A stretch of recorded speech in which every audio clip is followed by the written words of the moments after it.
ቅዱስ ተዋሕዶ አምላክ አሜን። ጊዜን ይምሳል። በስመ አብ ወወልድ ወመንፈስ ቅዱስ አሐዱ አምላክ አሜን። በስመ አብ ወወልድ ወመንፈስ ቅዱስ አሐዱ አምላክ አሜን። በስመ አብ ወወልድ ወመንፈስ ቅዱስ አሐዱ አምላክ አሜን።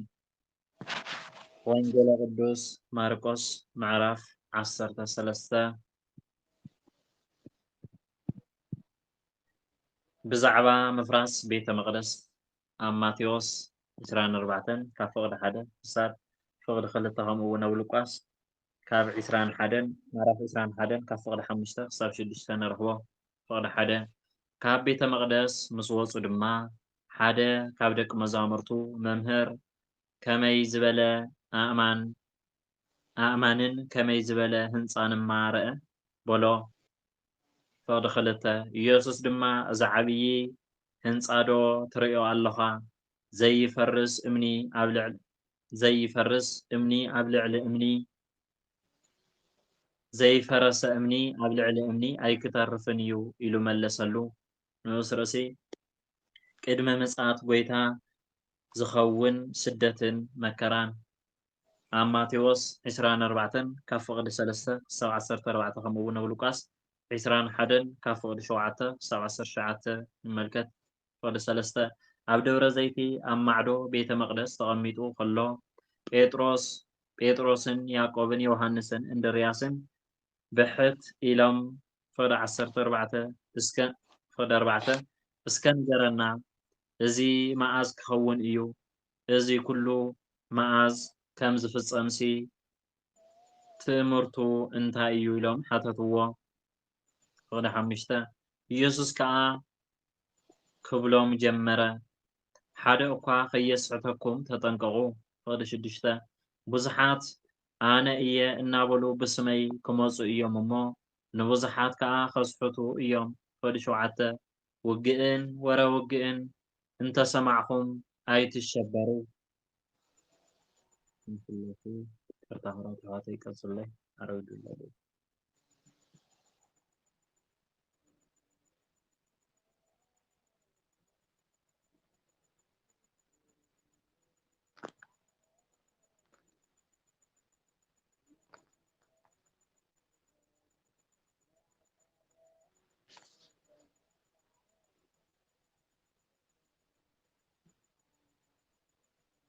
صلوا خيرات حياتي يسطعمكم.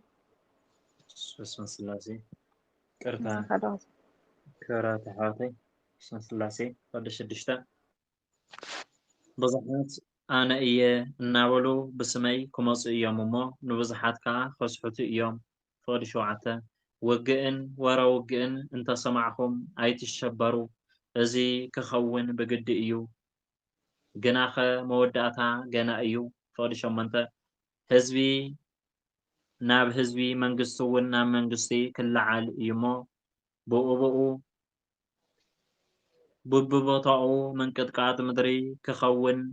ጥሜት ክኸውን እዩ። እዚ መጀመርታ ቅልውላው እዩ። ፍቅዲ 9 ንኣታቶም ንምስክር ግና ምእንታን ንዋዕላ ኣሕሊፎም ክህብኹም ኣብ ቤት ጸሎቶም እውን ክገርፍኹም ኣብ ቅድሚ መኳንንቶምን ነገስታቶምን ከዓ ደው ከብልኹም እዮም እሞ ንርእስኹም ተጠንቀቁ። ፍቅዲ 10 ቅድም ንኩሉ ኣህዛብ ወንጌል ክሰብኽ ከዓ ብግዲ እዩ። ፍቅዲ 11 መንፈስ ቅዱስ እዩ እምበይ ንስኻትኩም ኣይኮንኩምን እትዛረቡ እሞ ኣሕሊፎም ክህብኹም ምስ ወሰድኹም እንታይ ከም እትዛረቡ ኣቐዲምኩም ኣይትጨነቁ። በታ እቲ ቦታ ሰዓት እቲኣ ዝወሃበኩም ደኣ ተዛረቡ። ፍቅዲ 12 ሓው ንሓው ወላዲ ንውሉዱ ኣሕሊፉ ንሞት ክህብ እዩ። ውሉድ እውን ናብ ወለዶም ተንሲኦም ክቐትልዎም እዮም። ፍቅዲ 13 ምእንቲ ስመይ ከዓ ኩሉ ክጸልአኩም እዩ እቲ ክሳዕ መወዳእታ ዝዕገስ ግና ንሱ ክድሕን እዩ። ንእስ ርእሲ ኣብ ኢየሩሳሌም ዝወርድ ዘሰቅቕ መከራ ኣብ ማቴዎስ 24 ካብ ፍቕዲ 15 ክሳብ 28 ከምኡ እውን ኣብ ሉቃስ ምዕራፍ 21 ካብ ፍቕዲ 20 ክሳብ 24 ንረኽቦ። ፍቕዲ 14 እቲ ብነቢይ ዳንኤል እተባሃለ ጥፍኣት ርኽሰት ኣብ ዘይግብኦ ስፍራ ቆይሙ እንተረአኹም እቲ ዘንብብ የስተውዕል። ሽዑ ኣብ ይሁዳ ዘለዋ ናብ ኣኽራን ይህደሙ። ሽዑ ኣብ ይሁዳ ዘለው ናብ ኣኽራን ይህደሙ። 15 ኣብ ዝባን ናሕሲ ዘሎ ከዓ ካብ ቤቱ ገለ ክማላእ ኣይውረድ ኣይእተውን። ፍቕዲ 16 ኣብ ወፍሪ ዘሎ ከዓ ክዳኑ ክማላእ ንድሕሪት ኣይመለስ። 17 ብታ ቅንእቲኣ ግና ንጥኑሳትን ንዘጥብዋን ወይለአን። ካብ ፍቕዲ 18 ክሳብ 19 ካብታ ኣምላኽ መጀመርታ ፍጥረት ዝፈጠረላ ክሳብ ሎሚ ከምኡ ዘይኮነ ድማ ከቶ ዘይኸውን መከራ በታ ቅንእቲኣ ክኸውን እዩ እሞ ምህዳንኩም ብክረምቲ ከይኾንሲ ጸልዩ። ፍቕዲ 20 እተን መዓልትታት እቲአን እግዚኣብሔር እንተዘይሕፅረንሲ ስጋ ዝለበሰ ኩሉ ኣይምድሓነን ነይሩ። ምእንቲ እቶም ንሱ ዝሓረዮም ሕሩያት ግና ነተን መዓልትታት እቲአን ካሓፅራን ኣሕፀረን። ፍቕዲ 21 ሽዑ ሓደ እኳ ክርስቶስ ኣብዚ እንሆ ወይስ ኣብቲ ኣሎ እንተበለኩም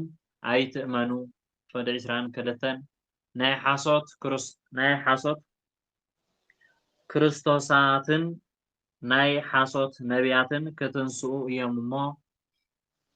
እንተ ተኸኣሎምሲ ነቶም ሕሩያት እውን ከስሕቱ ትእምርትን ተኣምራትን ክገብሩ እዮም። ፍቕዲ 23 ንስኻትኩም ግና ተጠንቀቑ እንሆ ኣቐዲመ ኩሉ ነገርኩኹም። ካልኣይ ንኡስ ርእሲ ካልኣይ ምጽአተ ክርስቶስ ኣብ ማቴዎስ 24 ካብ ፍቕዲ 29 ክሳብ 31 ከምኡ እውን ኣብ ሉቃስ 21 ካብ ፍቕዲ 25 ክሳብ 28 ንረኽቦ። ፍቕዲ 24 ብታ ቅንእቲኣ ድሕርዚ መከራዚ ፀሓይ ክትጽልምት ወርሒ እውን ብርሃና ክትሓብእ እያ። 25 ከዋኽብቲ ከዓ ካብ ሰማይ ክወድቁ ሓይልታት ሰማይ እውን ከንቀጥቅጡ እዮም። ፍቕዲ 26 ሽዑ ንወዲ ሰብ ብብዙሕ ሓይልን ግርማን ብደበና ክመጽእ ከሎ ክርእይዎ እዮም። ፍቕዲ 27 ሽዑ ከዓ ንመላእኽቱ ክልእኾም ነቶም ሕሩያቱ ድማ ኣብ 4 ማዕዘን ንፋሳት ካብ ወሰን ምድሪ ክሳዕ ወሰን ሰማይ ክእክቦም እዩ። ንኡስ ርእሲ ምስላኦም በለስ ኣብ ማቴዎስ 24 ካብ 31 ክሳብ 35 ከምኡ እውን ኣብ ሉቃስ ምዕራፍ 21 ካብ 29 ክሳብ 33 ንረኽቦ። 28 ምስላኡ ከዓ ኦም በለስ ተምሃሩ። ምስላኡ ካብ ኦም በለስ ተምሃሩ። ጨናፍሩ ምስ ለምለመ ቆጽሉ እውን ምስ ጠጥዐ ክረምቲ ከም ዝቐረበ ትፈልጡ ኢኹም። 29 ንስኻትኩም ድማ ከምኡ እዚ ዝኸውን ኩሉ እንተረኣኹም ኣብ ኣፍ ቤት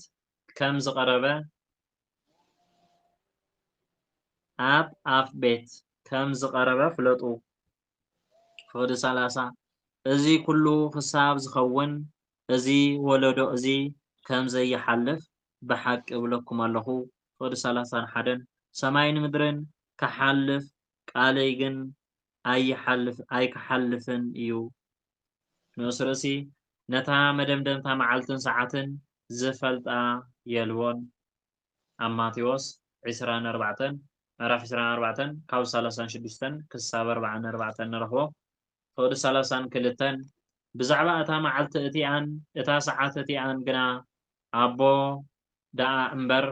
መላእኽቲ ሰማይ ኮነ ወዲ ኮነ ሓደ እኳ ዝፈልጣ የልዎን። ፍቅዲ 33 እቲ ግዜኡ መዓዝ ምዃኑ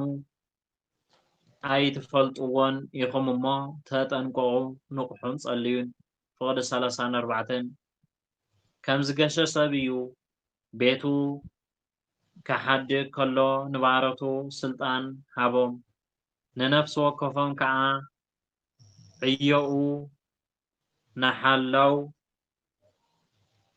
ዕዮኡ ንሓላው ደገ እውን ከንቆሖ ኣዘዘ። ካብ 35 ሳብ 36 እቲ በዓል ቤት መዓዝ ከም ዝመጽእ ኣይትፈልጡን ኢኹም እሞ ወይ ምሸት ወይ ፍርቂ ለይቲ ወይ ደርሆ ነቆ ወይ ከዓ ንጉሆ ብድንገት መጺኡ ደቂስኩም ከይረኽበኩምሲ ስለዚ ንቑሑ። 37 እዚ ንኣኻትኩም ዝብለኩም ዘለኹ ንኹሉ እብሎ ኣለኹ ንቑሑ ይብለና። ኣሜን። ስለ ቃሉ ናይቲ ቃል በዓል ቤት ዝኾነ እግዚኣብሔር ኣምላኽና ይኽበር ይመስገን። ኦቤታ ቅዱስ ወንጌል ከናምኑ ኩናና ባርኸና ቀድሰና ነንፀና ዝነጥበ ዝወደቐ ቃል እግዚኣብሔር ኣምላክ ብኣፈ ትጉሃን ቅዱሳን መላእክቲ ይተኣርመለይ። እግዚኣብሔር ኣምላክ የኽብረለይ።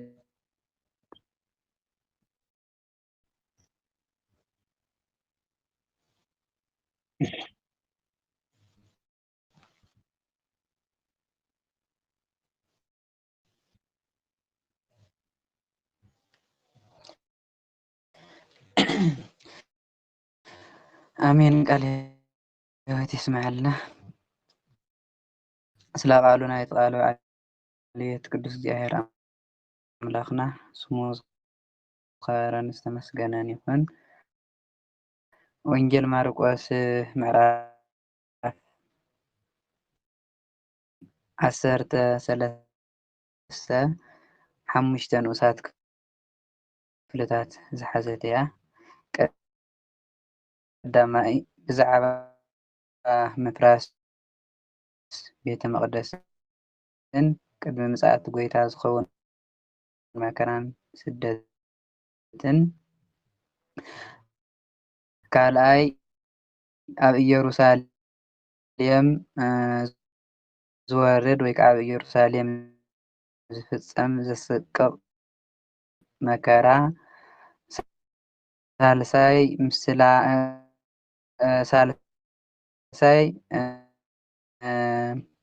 ናይ ጎይታና ናይ ኢየሱስ ክርስቶስ መጽኣቱ ብዛዕባ ካልኣይ ምጽኣቱ ክብል ከሎ ናይ ጎይታና ናይ ኢየሱስ ክርስቶስ ዳግማይ ምጽኣቱ። ራብዓይ ምስላ ኦም በለስ። ሻድሻይ ናይ መወዳእታ መዓልትን ሰዓትን ዝፈልጣ ሰብ ከምዘየለ።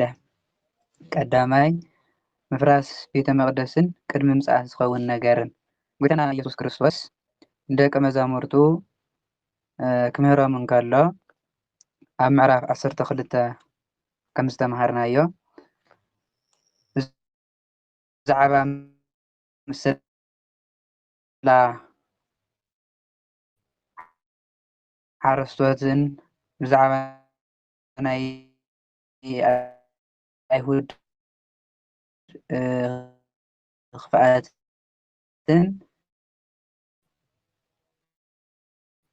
ናይቶም መምህራን ሕጊ ክፍኣትን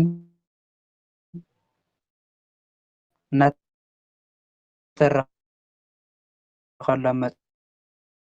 ነይሩ።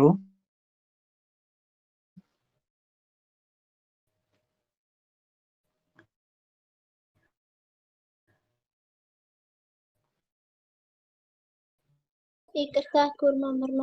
ሓንሳብ ዶ ወፂኦም ክኣቱ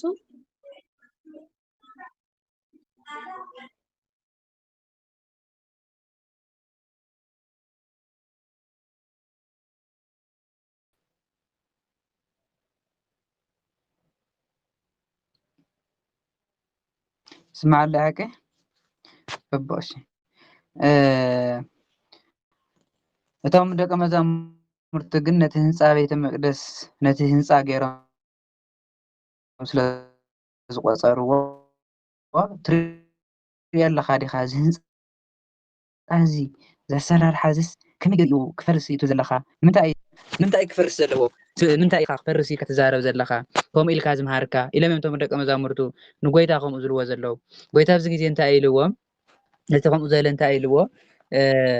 ነዚ ዓብይ ህንፃ ዶ ትርኢ ኣለካ ነዚ ዓብይ ህንፃ ዶ ትርእይዎ ኣለኹም እምኒ ኣብ ልዕሊ እምኒ እንተይተረፈ ኩሉ ከም ዝፈርስ ብሓቂ ብለኩም ኣለኹ ጎይታ እንታይ ኢልዎም እዚ ነገር እዚ ትርእይዎ ኣለኹም ፅቡቅ ህንፃ ኣሎ ፅቡቅ ዓበይቲ እማን እውን ፅቡቅ ህንፃ ኣለዎ ግን ከምቲ ትርእይዎ ዘለኹም ኣብዚ ቤተ መቅደስ እዚ እምኒ ኣብ ልዕሊ እምኒ ኣብ ልዕሊ እምኒ ከም ዘይተርፍ ብሓቂ ብለኩም ኣለኹ ብሓቂ ብለኩም ኣለኹ ክፈርስ እዩ ቤተ መቅደስ እውን ክፈርስ እዩ ቤተ መቅደስ ምስ ፈረሰ እውን እቲ ዝበሃል እቲ ዝበልኩም ነገር ኩሉ ክፍፀም ከሎ ሽዑ ክትርእይዎ ኢኹም ኢልዎም ጎይታ እዚ ዝሎም ዘሎ ቤተ መቅደስ መጀመርያ ጎይታ ቤተ መቅደስ ኢልዎም ዝነበረ ብዛዕባ ቤተ መቅደስ ዘይኮነ ብዛዕባ ቤተ መቅደስ ሰውነቱ ኢልዎም ነይሩ ግን ንሳቶም እቲ ቤተ መቅደስ ሰውነት ቤተ መቅደስ ህንፃ ስለ ዝመሰሎም እምበር እቲ ቤተ መቅደስ እዚ እውን ከም ዝፈርስ ሓቂ እዩ ክፈርስ እዩ ኢልዎም ጎይታ ማለት እዩ እዚ ዝሎም ዘሎ ንሶም ካሊእ ስለ ዝሓሰቡ ጎይታ ካሊእ ሓስቡ ነይሩ ግን ብርግፅ እውን ክፈርስ ኢሉ እዚ ድማ ብ40 ዓመት ጎይታ ካብ ዝኣርግ ኣብ 40 ዓመቱ ማለት እዩ ቤተ መቅደስ ሮማውያን ኣፍሪሶሞ እዮም ነቲ ቤተ መቅደስ ኣፍሪሶሞ ንእስራኤል እውን ከም ሃገር ኣፍሪሶማ ነቶም ህዝቢ እውን ቀቲሎሞም እዮም ማለት እዩ እዚ እዩ ፍፃመ ብ40 ዓመት ተፈፂሙ እዩ ቤተ መቅደስ ፈሪሱ እዩ እቶም ህዝቢ እውን ተሰዲዶም እዮም ሃገሮም እውን ከም ሃገር ፈሪሳ እያ ተስተነገረትን ጎይታ ክፈርስ እዩ እምኒ እውን ኣብ ልዕሊ እምኒ ኣይተርፍን ኢሉ ተናገሮ ቃል ተፈፂሙ እዩ እዚ ድማ እምኒ ኣብ ልዕሊ እምኒ ዘይተረፈሉ ቤተ መቅደስ ብሙሉእ ዝፈረሰሉ እንታይ እዩ ኣይሁድ እቲ ሮማውያን ከሳድድዎምን ከጋፍዕዎምን ከለው ኣብቲ ቤተ መቅደስ ውሽጢ ኣብቲ መቅደስ ዙርያ ወርቂ ብድስቲ ተቀሚጡ ወርቂ ስለ ዝረኸቡ ቶም ሮማውያን ኣብ ኩሉ ወርቂ ክንረክብ ኢና ኢሎም ሕድሕድ እምኒ ኩሉ ንፅልፅል ኣቢሎም ኣፍሪሶሞ እዮም እቲ ቤተ መቅደስ ሕድሕድ እምኒ ኣብ ልዕሊ እምኒ ኣይሓደጉሉን ኣፍሪሶሞ እዚ ብምሉእ እቲ ጎይታ ዝበሎ ሮማውያን ንእስራኤል ክድምስስዋ ከሳድድዎም ከለው ተፈፂሙ እዩ ማለት እዩ እዚ ምስ በሎም ጎይታ ነዚ ትምህርቲ እዚ ምሂርዎም ካብኡ ካብቲ ቤተ መቅደስ ወፂኡ ናብ ደብረ ዘይቲ ከባቢ ምስ ከደ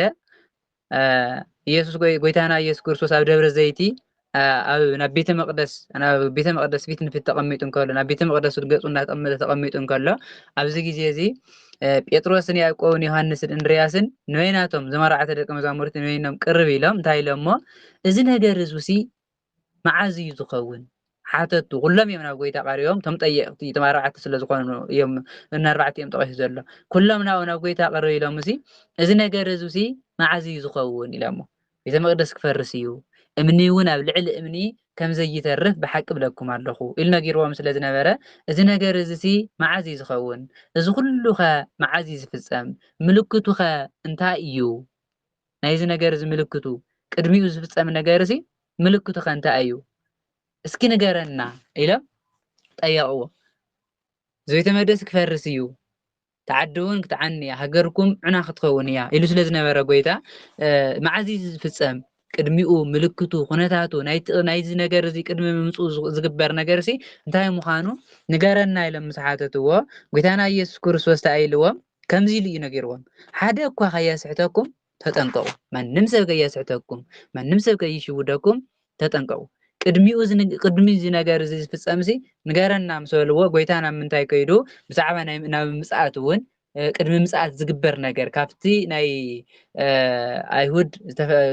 ካብቲ ቤተ መቅደሶም ምፍራስ ጀሚሩ ክሳብ ምጽኣት ዘሎ ዝግበር ነገራት ናብ ምትራኽ ኣትዩ እንታይ ኢልዎም ጎይታ ሓደ ሰብ ከየስሕተኩም ተጠንቀቁ ማንም ሰብ ከየስሕተኩም ተጠንቀቁ ብዙሓት ሰባት ኣነ ክርስቶስ እየ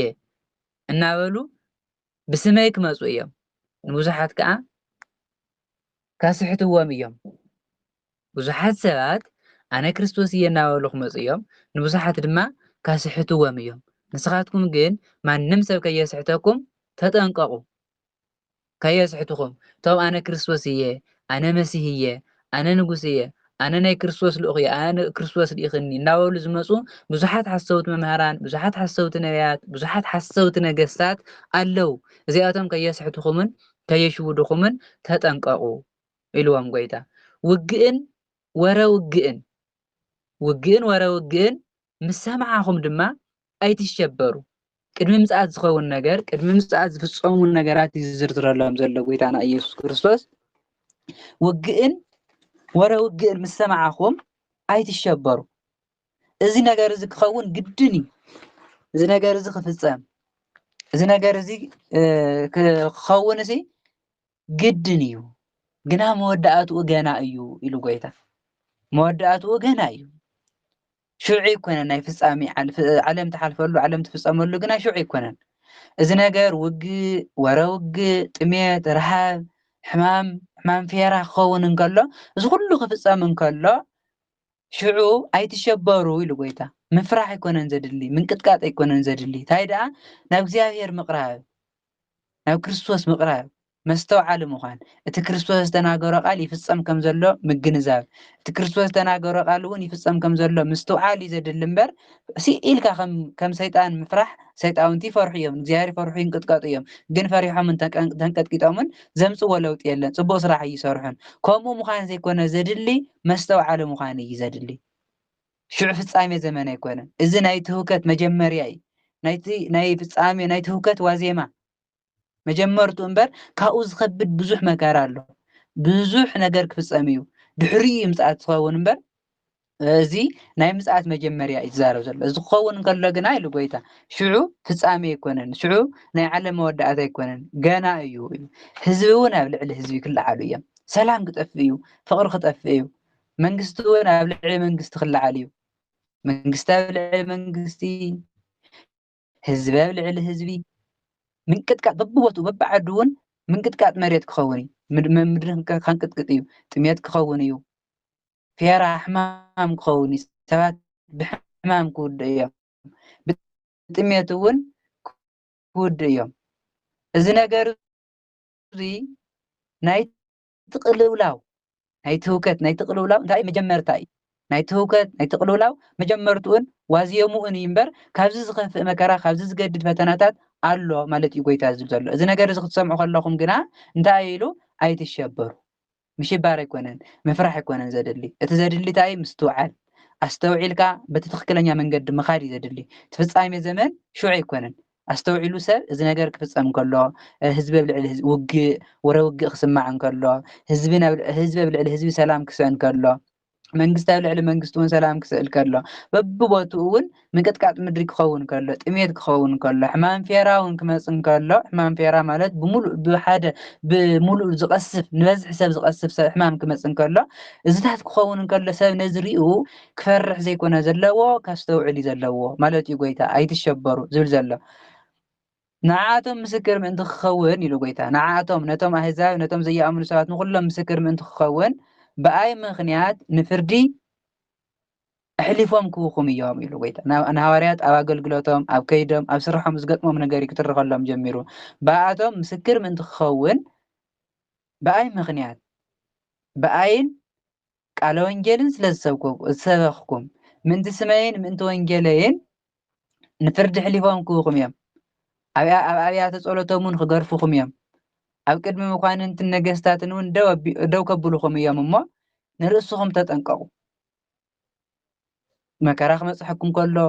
ግፍዕ ክመጸኩም ከሎ ኣብ ቅድሚ ነገስታት ኣብ ቅድሚ መኳንንቲ ጠጠው ክትሉ ከለኹም ኣብ ቤተ ጸሎቶም ወሲዶም ክገርፉኹምን ከሳቂኹምን ከለው ከይትስሕቱ ተጠንቀቁ ንርእስኹም ተጠንቀቁ كيتشودو مكرا فرحكم سقاي فرحكم قفع فرحكم سي كيتحدقوا أقلقلتكم نقاتهم كيتملسوا ጎይታ እንታይ ኢልዎ ኣቐዲሙ ግና እዚ ኩሉ ክፍፀም እንከሎ እዚ ኩሉ ክፍፀምን ምጽኣት ጎይታ ክኸውን እንተኮይኑ ኣቐዲሙ እንታይ ክኸውን ኣለዎ ወንጌል ንኣህዛብ ክስበኽ ኣለዎ ንኣህዛብ ሙሉእ ክስበኽ ግድን እዩ ወንጌል ክስበኽ እዩ ዓለም ክትፍፀም እንተኮይና ዓለም ክትሓልፍ እንተኮይና ወንጌል ኣብ ኩሉ ዓለም ክስበኽ እዩ ወንጌል ኣብ ኩሉ ዓለም ክንገር እዩ ድሕሪኡ ፍጻሜ ዓለም ክኸውን እዩ ኢሉ ጎይታ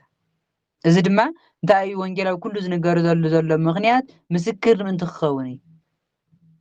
ኣብ ፍርዲ ግዜ እቶም ሓጥኣን እንታ ኮይንኩም ፅቡቅ ስራሕ ዘይሰርሓኹም እንታ ኮይንኩም ብክርስቶስ ዘይኣመንኩም እንታ ኮይንኩም ሕጊ ክርስቶስ ሓሊኹም ናይ ዘለኣለም ሂወት ዘይትወርሱ ተባሂሎም ክጥየቁ ከለው መን ምሂርና ኢሎም ከይዛረቡ ምእንቲ እንታ ኮይንኩም መምሃራን ነይሮምኩም መፅሓፍቲ ነይሩኩም ብብዙሕ መልክዑ ትምህርቲ ወንጌል ይመሓላለፈልኩም ነይሩ እንታ ኮይንኩም ዘይኣመንኩም እንታ ኮይንኩም ዘይሰማዕኹም ተባሂሎም ምእንቲ ክፍረደሎም ምስክር ምእንቲ ክኾኖም ኣብ ቅድሚ ነገስታት ኮነ ኣብያተ ጸሎቶም ኮነ ኩሉ እንዳወሰዱ ክገርፉኩም እዮም ካሳቂኹም እዮም ኣብዚ ግዜ እዚ ግና እንታይ ኮኑ ተጠንቀቁ ኢሉ ጎይታና ኢየሱስ ክርስቶስ ኣሕሊፎም ንክህቡኩም ክወስድኩም እንተለው ሕሊፎም ክወስድኩም እንተለው ናብ ኣደባባያት ናብ ፍርዲ ቦታ ሕሊፎም ክወስድኩም ከለው እንታይ ክንዛረብ ኢና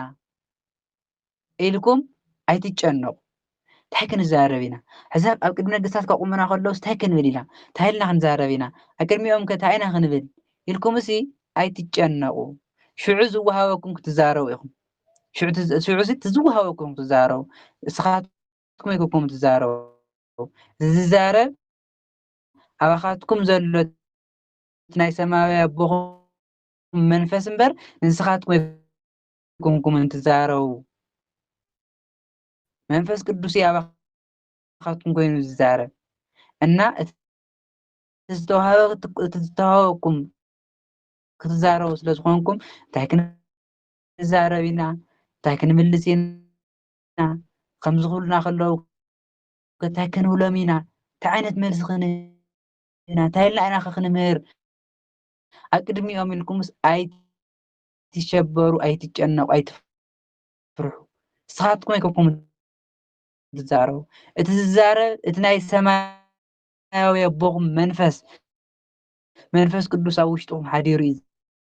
زارة شو قعدت منفس قدوس قال لكم كتزاروا إخوم منفس قدوس تناقروا زلكم تناقروا إخوم منفس قدوس مهاروا زلكم كتمهروا سلازمكم لكن زاروا بينكم أيتجنقوا إلو شو إلو ويتا شو أفتكي جسوا حاو نحاو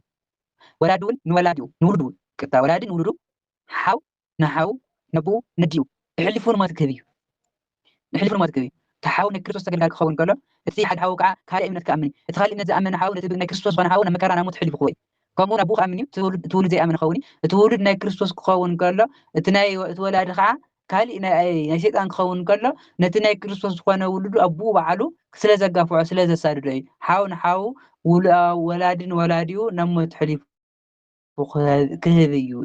ولدون أبلع الولد دم كتو يوم كقاتلوا ومون يوم تمام آمنتي ولد تمام زي يأمنوا ولد أبلع الأمن ولدهم تمام زي يأمنوا ولد أبلع الأمن ولدهم نمكران نموت نحلفهم قوام يوم كل على يوم ناي كريستوس لازخوانو كساد دواميم ناي كريستوس لازخوانو خصال اواميم ناي كريستوس قال كريستوس لازخون بكلهم استصارون استنحقون كوانيم استواردون كخون يوم كون يوم الغيتا من تسمعي وين يلو بكل بوتا استصالحهم كوانيهم نهارات يزنقرم زل زقال زي انت سماي بكل نجار استصالحهم كتخوانيهم ناتي قال زخوانه قال يسبخ قال وانجيل زمهر بكل استصالح خووني كريستوس تاعي لزخوانه ناي زعلم زي يكونن كريستوس كاب زعلم زي استفلي علم ناي شيطان ينبر ناي كريستوس ክርስቶስ ኣይኮነትን ዓለም ናይ ሰይጣን እያ ክብል ከለኹ ሰይጣን ፈጢርዎ ሰይጣን የምፅዋ ማለት ኣይኮነን ግን ሕማቅ ስራሕቲ ዝሙት ሓጢኣት ስርቂ ስደት ምምፃእ መከራ ምምፃእ ብሓፂሩ ሓጢኣት ማለት እዩ ዓለም ክበሃል እንከሎ ፍጥረታት ማለት ይኮነ ሓጢኣት ማለት እዩ ሓጢኣት እዚ ብትዕግስቲ ዝሕሰብ ተዓጊሱ ዝቕበሎ ሰብ እዚ ክኸውን ኢሉ ጎይታ ክድሕን እዩ ጎይታና ኢየሱስ ክርስቶስ ኣብ ዮሃንስ ወንጌል ምዕራፍ 15 ቁፅሪ 18 ክሳብ 19 ዘሎ ተሪእና ጌታ ኢልዎም ነይሩ ደቀ መዛሙርቱ እመኒ ዓለም ጸላእክሙ ኣእምሩ ከመ ኪያየ ቀደመ ጸሊኣ ዓለም እንተጸልአክሙ ሲ ኣቐዲሙ ንዓይ ከም ዝጸልአኒ ፍለጡ ዓለም ክጸልአኩም እንከሎ ዓለም ማለት እዚ ሓጢኣት ዝሰርሑ ዘሳድዱ ዝገፍዑ ማለት እዩ እምበር ዝፍጥረት ማለት ኣይኮነን ዓለም እንተጸልአኩም ሲ ኣቐዲሙ ንዓይ ከም ዝጸልአኒ ፍለጡ ዓለም ናይ ዓለም ዝኾኑ ሰባት ንክርስቶስ እንታይ ገይሮሞ ጸሊኦሞ ኣጋፊዖሞ ንሕቆሞ ሰቂሎም ቀቲሎሞ ሕዚ ንዓይ ዝጸልአት ዓለም ንዓኻትኩምን ከም ትጸልአኩም ሲ ፍለጡ ኣንቱም ውሰ ኣይኮንኩምም ዓለም ኣላ ኣነ ሃረይኩኩም ውስተ ዓለም ንስኻትኩም ሲ ካብ ዓለም ኣይኮንኩምን ኣነ ካብ ውሽጢ ዓለም ሓርየኩም ኢሉ ጎይታ ናይ ዓለም ኣይኮንኩምን ኣነ ካብ ውሽጢ ዓለም ፈልየኩም ካብቲ ናይ ሓጢኣት ቦታ ካብቲ ናይ ርክሰት ቦታ ውፅአኩም እየ ናይ ዓለም ኣይኮንኩምን ዓለምሰ ዓለም ግን እቶም ናቱ ዝኾኑ የፍቅር እዩ ንስኻትኩም ግን ናይ ዓለም ስለ ዘይኮንኩም ዓለም በዚ ምክንያት እዚ ይጸልአኩም ኣሎ በዚ ምክንያት እዚ መከራን ስደትን የምፅአልኩም ኣሎ በዚ ምክንያት እውን በዚ ዓለም እዚ ተጸላእኹም ትኾኑ ኣለኹም እዚ ክኸውን እንከሎ ግና እንታይ ኮኑ ኢሉ ጎይታ ዓለም ኣቐዲሙ ንዓይ ከም ዝጸልአኒ ዘክሩ ንዓይ ዝጸልአት ዓለም ንዓይ ዝሰደደት ዓለም ንዓይ ዝገፍዐት ዓለም ንዓኻትኩምን ከም ትገፍዐኩምን ከም ተሰድደኩምን ፍለጡ ካብ ጎይትኡ ዝበልፅ ባርያ የለን ካብ መምህሩ ዝበልፅ ደቀ መዝሙር እውን የለን ኢሉ ጎይታ ንዓይ ዝረኸበኒ ንዓኻትኩምን ክረኽበኩም እዩ ንዓይ ዝገጠመኒ ንዓኻትኩምን ከም ዝገጥመኩምን ከም ዝረኽበኩምን ክትፈልጡ ኣለኩም ኢሉ ኣብ ዮሃንስ ወንጌል ምዕራፍ 15 ቁፅሪ 18 ክሳብ 19 ዘሎ ከምዚ ገይሩ ነጊርዎም ነይሩ ሕዚ እውን ጎይታ እንታይ ኢልዎም ዓለም ብኩሉ ዝተጸላእኹም ክትኾኑ ኢኹም ዓለም ክጸልአኩም እዩ ግን እንታይ ኮኑ ተዓገሱ እቲ ዝተዓገሰ እዩ ዝድሕን ትዕግስቲ ዘለዎ ሰብ እዩ ዝድሕን ዘሽንፍ ትዕግስቲ ዘለዎ ሰብ እዩ ናይ ትዕግስቲ መንፈስ ዘለዎ ሰብ ክግፋዕ እንከሎ ክጽላእ እንከሎ ነዚ ኩሉ ብትዕግስቲ ዝሓለፈ ሰብ ድሕነት ዝረክብ እሱ እዩ መከራ ክመፅእ እንከሎ ትዕግስቲ ሲኢኑ ዝሓደ ሰብ ግፍዕ ክመፅእ እንከሎ ትዕግስቲ ሲኢኑ ዝሓደ ሰብ ግና ክድሕን ኣይኽእልን ማለት እዩ ኣብዛ ቀዳመይቲ ክፍሊ እዚኣ ንምሃሮ ትምህርቲ ቀዳማይ ነገር ካብ ደቀ መዛሙርቱ ሓደ ንጎይታና ንኢየሱስ ክርስቶስ ብዛዕባ ምፍራስ ቤተ መቅደስ ነጊርዎም ስለ ዝነበረ እዚ ቤተ መቅደስ እዚ ከመይ ኢሉ ክፈርስ ዝኽእል እስክርአዮ ኢሉ ከም ዝሓተቶ ካልኣይ ጎይታና ኢየሱስ ክርስቶስ እዚ ቤተ መቅደስ እዚ ከም ዝፈርስ ግድን እዩ እምነ ኣብ ልዕሊ እምኒ እውን ኣይተርፍን ኢሉ ከም ዝነገሮም ናብ ደብረ ዘይት ምስ ከዱ ከዓ ደቀ መዛሙርቲ ጎይታ ንጎይታና ኢየሱስ ክርስቶስ ብዛዕባ ምጽኣት ከም ዝሓተትዎ ቅድሚ ምጽኣት ዝኸውን ነገር ከዓ ጎይታና ኢየሱስ ክርስቶስ ብዙሓት ሓሰብቲ ነቢያት ከም ዝመፁ ውግእ ከም ዝለዓል ወረ ውግእ ከም ዝስማዕ ህዝቢ ኣብ ልዕሊ ህዝቢ መንግስቲ ኣብ ልዕሊ መንግስቲ በብቦትኡ እውን ቅጥቃጥ ምድሪ ከም ዝኸውን ጥሜት ከም ዝኸውን ዝተፈላለየ ዓይነት ሕማም እውን ከም ዝመፅእ ነጊርዎም እዚ ግና እዚ ክኸውን ከሎ ግን ክትፈርሑን ክትሽበሩን ዘይኮነ ዘለኩም ክትጥንቀቁ እዩ ዘለኩም ኢሉ ጎይታ እዚ ዝብሎም ዘሎ ሃዋርያት ብዙሕ ዘመን ኣይፀንሑን ግን እዚ ቃል እዚ ብሃዋርያት ኣቢሉ ናይ ሃዋርያት ተኸተልቲ ንኣመንቲ ንዓና ስለ ዝኾነ ኣብዚ ክነስተውዕሎ ዝግበአና እዚ ቃል እዚ ኣብ ዘመንና ይፍፀም እንተልዩ ህዝቢ ኣብ ልዕሊ ህዝቢ ሰላም ዘየለ መንግስቲ ኣብ ልዕሊ መንግስቲ እውን ሰላም ዘየለ ምንቅጥቃጥ ምድሪ እውን ትጥሜት እውን ኩሉ ኣብ ዘመንና ይፍፀም ኣሎ ኣብ ዘመንና ኣሎ ኩሉ እዚ ኩሉ ኣብ ዘመንና ኣሎ እዚ ኣብ ምንታይ ኣለና ማለት እዩ ናይ ክርስቶስ ንምጽኣት ናይ ቅልውላው መጀመርታ ኣዋዝየሙ ኣለና ማለት እዩ እዚ ክብል ከለኹ ግን ክንፈርሕን ክንሽበርን ማለት ኣይኮነን ጎይታ እንታይ ኢልዎም ንሃዋርያት ኣይትሸበሩ ኢሉ እንታይ እዩ ክነስተውዕል ዘለና ነዚ ነገር ዘስተውዒልና ናብ ክርስቶስ ኣምላኽና ክንቀርብ እግዚአብሔር ኣምላኽና ክንሕግሶ ሕግታቱ ክንሕሉን ዘለና እምበር ክንፈርሕን ክንሽበርን የብልናን ማለት እዩ ንሃዋርያት እንታይ ክንዛረብ ኢና እንታይ ክንብል ኢና ኢልኩም ኣይትሸበሩ ኢልዎም ጎይታ እንታይ እዩ ትዝዛረብ ትዝምህር ትዝግስጽ መንፈስ ቅዱስ እምበር ሰብ ከም ዘይኮነ ትዝምህር ዝግስጽ ኩሉ ሓቀኛ ቃል ዝናገር መንፈስ ቅዱስ እምበር ሰብ ከም ዘይኮነ ጎይታና ኢየሱስ ክርስቶስ ኢሉ ዘሎ ንሕና እውን ኣብ ዝኾነ ቦታ ከምዚ ዓይነት ነገር ክገጥመና ከሎ እንታይ ክምህር ኢና እንታይ ክንናገር ኢና እንታይ ክንብል ኢና ኢልና ክንጭነቕ የብልና ንሃዋርያት ኣቦታትና ዝተውሃበ ጸጋ ንዓና እውን ተዋሂቡ እዩ ኣባና ሓዲሩ ዝናገር ኣባና ሓዲሩ ዝምህር መንፈስ ቅዱስ እምበር ንሕና ኣይኮናን ንምህር ንሕና ኣይኮናን ንናገር ማለት እዩ ንሃዋርያት ጎይታና ኢየሱስ ክርስቶስ ብዙሕ መከራ ክመጽእ እዩ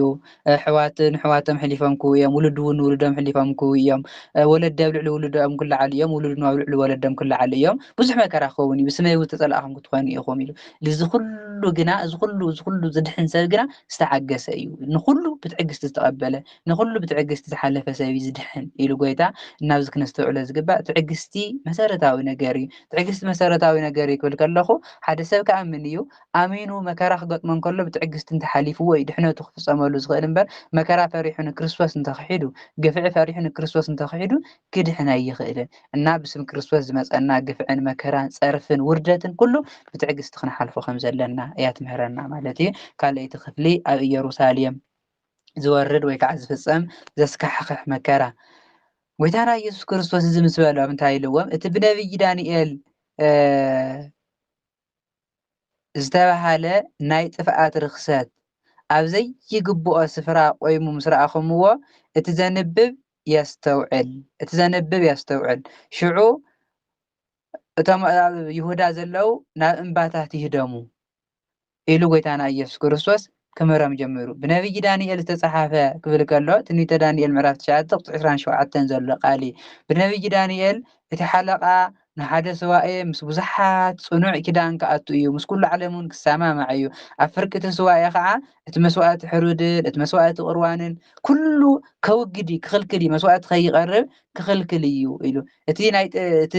ቤተ መቅደስ ከርክስ እዩ ቤተ መቅደስ እውን ርክሰት ክፍፅም እዩ እዚ ኩሉ ክፍፀም እንከሎ ምስ ረኣኹም እዚ ኩሉ ክኸውን እንከሎ ምስ ረኣኹም እዩ ዘሎ ጎይታ ሽዑ ብፅዓት ከም ዝቀረበ ፍለጡ ናይ ሃሳዊ መሲህ ዘመን እቲ ናይ ጥፍኣት ሰብ ተባሂሉ ዘሎ ሃሳዊ መሲህ ኣይሁድ ቤተ መቅደስ ክሰርሑ እዮም እዚ ቤተ መቅደስ የብሎምን ቤተ መቅደሶም ፈሪሱ እዩ ግን ሓድሽ ቤተ መቅደስ ክሰርሑ እዮም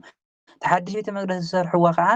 ሃሳዊ መሲህ ኣብኡ ክነግስ እዩ ነቲ ዝመፅእ ንጉስና ኢሎም እዮም ዝሰርሕዎ እቲ ቤተ መቅደስ ከዓ ሃሳዊ መሲህ ክነግስ እዩ ሃሳዊ መሲህ 7 ዓመት እዩ ናይ ንግስና ዘመኑ 7 ዓመት ሓደ ሰዋኤ ማለት 7 ማለት እዩ ፍርቂ ሰዋኤ ምስ ኩሉ ተሰማሚዑ ግብሩ ከይተፈለጠሉ ድሓና ብዙሕ ከይተፈለጠ ተሰማሚዑ ክነብር እዩ ፍርቂ ሰዋኤ 3 ዓመትን 6 ወርሕን ማለት እዩ ፍርቂ ሰዋኤ ግና እቲ ምግዳድን ፅኑዕ መከራ ዘምፅአሉ ፍርቂ ሰዋኤ ኣብቲ ፍርቂ ሰዋኤ ምስ ኮነ እንታይ ክገብር እዩ ኣብቲ ቤተ መቅደስ መስዋእቲ ዘቕርብዎ ዝነበሩ ክኽልክሎም እዩ ቤተ መቅደስ እውን ከርክሶ እዩ ኣብቲ ቤተ መቅደስ እውን ክቕመጥ እዩ መናገሲኡ ክገብር ቦትኡ ክገብር እዩ ድሕሪዚ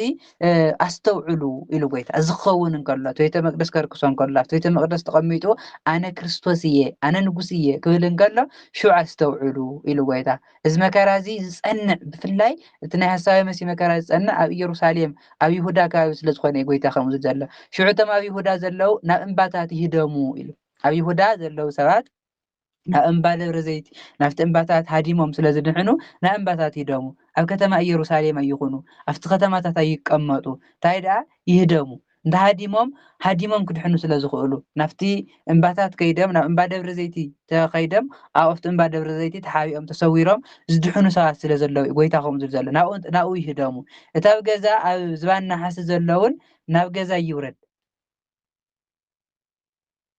ዝኾነ ክማላእ ኢሉ እውን ናብ ገዝኡ ኣይመለስ ኣይእቶ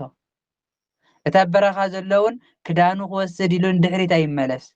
ብዘለዎ ብኡ ገይሩ ናብ በረኻ ይህደም እዚ ነገር እዚ ክፍፀም ምስ ረኣየ ሓሳዊ መሲህ ቤተ መቅደስ ከርክሶ እንከሎ ምስ ረኣየ ናብ ኣቕሓ ክወስድ ክዳነይ ክወስድ ናብ ቤተይ ክምለስ ኢሉ ኣይመለስ እንታይ ዳ ብኡ ገይሩ ናብ በረኻ ይህደም ናብ ደብረ ዘይቲ ይህደም ናብ እምባ ደብረ ዘይቲ ይህደም ክድሕን እንተኮይኑ ናብኡ ይህደም በቲ ግዜ ሱሲ ኢሉ ጎይታ ንጥኑሳትን ንመጥወውትን ወይለአን ኩሉ ሃዲሙ ክድሕኒ ሃዲሙ ዘምልጥ ሰብ ኣሎ ሃዲኑ ካብ ናይ ሃሳዊ መሲህ መከራ ዝድሕን ሰብ ኣሎ ማለት ሃዲሙ ካብ ሃሳዊ መሲህ ሪሒቁ ሽዑ ግና ኢሉ ጎይታ ንጥኑሳትን ንመጥወውትን ወይለአን ጥኑሳትን መጥወውትን ሃዲመን ከምልጣ ስለ ዘይኽእላ ጎየን ከምልጣ ስለ ዘይኽእላ ጎይታ ከምኡ ዝብል ዘሎ ሽዑ ግዜ ዝጠነሳን መጥወውትን ዝኾና ከምቶም ጥርሖም ዘለው ሰባት በይኖም ዝኾኑ ሰባት ሃዲመን ከምልጣ ይኽእላን እቲ መከራሲ ነዚኣተን ዝገድል ዝፀንዕ ክኸውን እዩ ሃዲመን ከምልጣ ስለ ዘይኽእላ ጎይታ ከምኡ ዝብል ዘሎ እምበር ንዓኣተን ንሳተንስ ክድሕና ይኽእላን ማለት ኣይኮነን ግን ካብቲ መከራስ ክሃድማ ይኽእላን ካብ ናይ ሃሳዊ መሲህ መከራ ሃዲመን ከምልጣ ይኽእላን ናብቲ ሃሳዊ መሲህ ክኣትዎ ዘይኽእል ናብቲ በረኻታት ክሃድማ ኣይኽእላን ህድማኹም ኢሉ ጎይታ بخرمتي ويكعب سنوات كي يخون صليو هدماخم بخرمت كي يخون صليو هدماخم بخرمتي ويكعب سنوات كي يخون صليو زولا قويتا بخرمتي هدم كي يملت كرمتون إذا كبير سلازخونه كرمتسي نهدما أي مجن بالعلي زنابيو بسماي زنا بالعلي ماي بتحت ماي بسماي زنا بتحت الشقاي هديم كختملت أيتخيلن كم حاجة يكونن حاجة كم دستخا هديم كتملت إخا سمايون درا أصل زخانة مدرون درا أصل زخانة كرمت جن لعلو ماي تحتو شقاي هديم كختملت أيتخيلن بسنوات ون كي يخون مالتو أيهوداويان بسنوات أي كاسقصن أي وصل بسنوات أيكونن كويس ناب كابسا كمان عاد ساعات وصع من قدكوا أي كاسقصن أيهود الزون قديت زي يخون تقينهم حدا كان تقدموا من حدا ساعات من قد صغرن بل كابز وصع يخدن هزون قويتا زله دماغهم خرمت بسنوات كي يخون صليو كابز مكرا زملت سبسي كابز مكرا كدحن زغل سبسي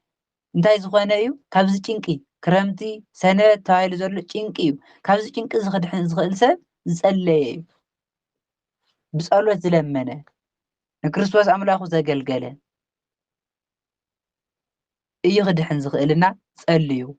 ጸሎት ግበሩ ካብዚ መከራ እዚ ክትምልጡ ካብዚ ጭንቂ እዚ ክትድሕኑ ካብዚ ፈተና እዚ ክትድሕኑ እንተኮይንኩም ጸልዩ ካብቲ እግዚኣብሔር ፍጥረት ዝፈጠረላ መዓልቲ መጀመርታ ግዜ ፍጥረት ዝፈጠረላ መዓልቲ ፍጥረት ካብ ዝፈጥር ጀሚሩ ክሳዕ ሎሚ ከምኡ ኮይኑ ዘይፈልጥ ድሕሪ ዝውን ክኸውን ዘይኽእል መከራ በቲ እዋን እቲ ክኸውን እዩ ኣብቲ ናይ ሃሳዊ መሲሕ ዘመን ኣብተን 3 ዓመትን 6 ወርሕን ግዜ ከቢድ መከራ ክኸውን እዩ ዓለም ካብ ዝፍጠር ጀሚሩ ድሕሪ ዓለም እውን ክኸውን ዘይኽእል መከራ ከቢድ መከራ ክኸውን እዩ ከቢድ ጭንቂ ክኸውን እዩ ብዙሕ መከራን ጭንቅን ኣሎ ብጣዕሚ ዝተፈለየ ጭንቂ ክኸውን እዩ ኢሉ ጎይታ ነተን መዓልትታት እዚኣተንሲ ተን ግዜ እዚኣተንሲ እግዚኣብሔር እንተዘይሕፅረን ነይሩ 3 ዓመትን 6 ወርሕን እንተዘይገብረን ነይሩ ኩሉ ስለ ስጋ ዝለበሰ ኩሉ ሰብ ኣይመድሓነን ነይሩ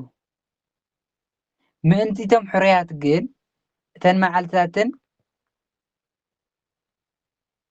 እተን ናይ መከራ መዓልትታት ክሓፅራ እየን እተን ናይ መከራ መዓልትታት እዚኣተን ክሓፅራ እየን ማለት ናይ ሃሳዊ መሲሕ ናይ ንግስኑ ዘመኑ እቲ መከራ ዘምፀሉ ዘመን 3 ዓመትን 6 ወርሕን እየን እዚአን እየን ክሓፅራ እየን ማለት እዩ ምእንቲቶም ሕርያት ማለት ኣብቲ ዘመን እሱ ብጣዕሚ ሕርያት ዝኾኑ ናይ ክርስቶስ ሰባት ኣለዉ ንክርስቶስ ኣምላኾም ብቕንዕና ዘገልግሉ ሕርያት ሰባት ኣለዉ ካብቲ ናይ ሃሳዊ መሲሕ ዘለዎ ቦታ ሃዲሞም ዘምልጡ ሰባት ኣለዉ እዚኣቶም እዚ እቲ ግዜ እንተዘይሓፅር ነይሩ ኣይመድሓኑን ነይሮም ሃሳዊ መሲሕ ናብቲ ሳቶም ዝኣተውዎ ናብቲ ሳቶም ዝዘወርዎ በረኻ እንዳዘወረ ክቐትሎም ነይሩ ግን ሃሳዊ መሲሕ ንዓቶም ኣያርክበሎምን ግዜኡ ስለ ዝሓፅሮ ኣብቲ ናይ ከተማ ኣብቲ ቴክኖሎጂ ዝተሰፋሕፍሖ ዘመን እዩ ብደንቢ ዝሰርሐሉ ሃሳዊ መሲሕ ኣብዚ ክሳብ ነዞም ኣብዚ ዘለው ሰባት ክሰብ ዝጥፍእ እቶም ኣብ በረኻን ኣብ እምባታትን ዘለው ሰባት ኣይረኽቦምን እዚኦም እዮም እቶም ሕርያት ዝተባሃሉ ናብቲ እምባታት ናብቲ በረኻ ሃዲሞም ዘምልጡ ሰባት ስለ ዘለው ምእንቲ እዞም ሰባት እዚኣቶም ምእንቲ እዞም ሕርያት እዚኣቶም እተን መዓልትታት ሓፂረን እምበር እንተዘይሓፅራ ነይረን ማንም ስጋ ዝለበሰ ኣይመድሓንን ነይሩ ሃሳዊ መሲሕ ንኩሎም ክቐትሎም ነይሩ መከራ ስደት ግፍዒ ከምፀሎም ነይሩ ግን ምእንቲቶም ሕርያት ምእንቲቶም ቅብኣት ምእንቲቶም ናይ ክርስቶስ ሰባት ተን መዓልትታት ሓፂረን ማለት ድማ 3 ዓመትን 6 ወርሕን ኮይነን ሽዑ ኢሉ ጎይታ ሓደ እኳ ክርስቶስ ኣብዚ እኒሀ ክርስቶስ ኣብቲ ኣሎ እንተበለኩም ከይተኣምኑ ክርስቶስ ኣብ በረኻ እኒኦ ህብስቲ ባሪኹ ነቶም ሰባት የብልዖም ኣሎ ክርስቶስ ኣብ ቤተ መቅደስ ይምህር ኣሎ ክርስቶስ ኣብ እንዳኣከለ ገዛ ይምህር ኣሎ ክብልኹም እንከለው ከይተኣምኑ ክርስቶስ ክመፅእ እንከሎ ከምቲ ቀደም ተወሲኑ መፂዎ ዝነበረ ብውሱን ኣይኮነን ዝመፅእ ከምቲ ኣብ እንዳ ጴጥሮስ ገዛ ኣብ በረኻ ገሊላ ኣብ እምባ ደብረዘይት ዝረአ ዝነበረ ከምኡ ኣይኮነን ዝረአ ክርስቶስ ብመለኮታዊ ሓይሉ ብመለኮታዊ ግርሙ እዩ ዝመፅእ ክርስቶስ ታይሉ ጎይታ ኣብዚ ክርስቶስ ኣብቲ እኒሀ ኣብ ገዛ ኣሎ ኣብ በረኻ ኣሎ እንትበልኹም ኣይትእመኑ ኣብቲ ግዜ እሱ ኣብቲ እዋን እሱ ብዙሓት ሓሰውቲ መምህራን حسوت نبيات حسوتي مسيحات ነገስታት ሓሰውቲ ናይ ክርስቶስ ኢና ዝብሉ ክርስቶስ ኢና ዝብሉ ናይ ክርስቶስ ኣገልገልቲ ኢና ዝብሉ ክርስቶስ ኢና ዝብሉ ብዙሓት ሓሰውቲ ክለዓሉ እዮም እሞ ከይተኣምኑ ብኦም ከይትሽወዱ ክርስቶስ እኒሀፍቲ እንተበልኹም ናይ ክርስቶስ ኣገልጋሊ እየ እንተበልኹም ከይተኣምንዎም እዞም ሰባት እዚኣቶም እዚ እንተዝከኣሎም ነይሩስ እንተዝከኣሎም ነይሩ ኣይከኣሎምን እምበር እንተዝከኣሎም ነይሩ ሲ ነቶም ሕሩያት እውን እዞም ሓሰውቲ ነቢያት ማለት እዩ እዞም ሓሰውቲ ነቢያት እዞም ሓሰውቲ መምሃራን ኣይከኣሎምን እምበር እንተዝከኣሎም ነይሩ ሲ ነቶም ሕሩያት እውን ከስሕቱ ዘድንቕ ምልክትን ዘድንቕ ተኣምራት ዘድንቕ ነገራት ክገብሩ እዮም